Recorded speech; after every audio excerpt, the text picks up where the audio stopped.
Russian psychological operations are now being generated at the rate of rabbits multiplying. And that, I can honestly tell you, is an excellent indicator.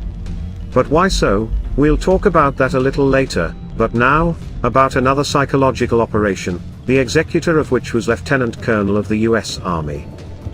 But, I want to point out in advance that one should not pay attention to the fact that a certain former Lieutenant Colonel of the US Army became the repeater. The Russians have quite a few pseudo-expert agents in the States. Colonel MacGregor or Tulsi Gabbard, for example. The current prophet, however, is Daniel Davis, who warns the AFU against a counterattack, stating that any active actions by the Ukrainian army will so exhaust it, regardless of the success or failure of those actions, that it will no longer be able to resist Russian forces. This lieutenant colonel not so long ago predicted the transition of the war in Ukraine to the nuclear format, and much earlier, in July 2022, he stated that the AFU was losing over 1,000 soldiers daily and soon there would simply be no one to fight. But the main thing is that another information dump from the so-called respectable analyst is already spreading through the Russian media, and trying to integrate into the Ukrainian information field through the grey segment.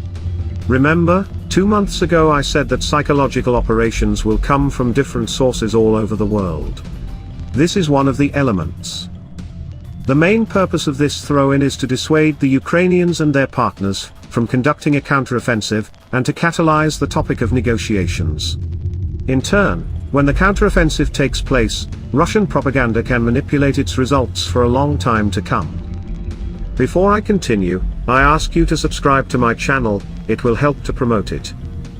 For example, if the counteroffensive liberated an area or two, or perhaps more, Russian propaganda will for months continue to quote Daniel Davis, so what if we fled, but the AFU fighters are now so weak that they can't fight at all. In general, let's keep our critical thinking and prepare for another wave of manipulation. But why is this a good sign? It's simple. The Times or New York Times, MacGregor and Daniels, Russia is pulling all the strings and all the contacts it can right now for its psychological operations. Panic operations. The enemy is panicking, realizing that not only will the Ukrainian counteroffensive not be able to be stopped, but that they cannot predict where it will come from, by what forces, in what directions, in what sequence, and in what scenario. And they did the only thing they could. Generate fakes. The more fakes, defeatist, discrediting, manipulating consciousness and perception, the better they think it will be. Because they can't think of anything better. And this is good news.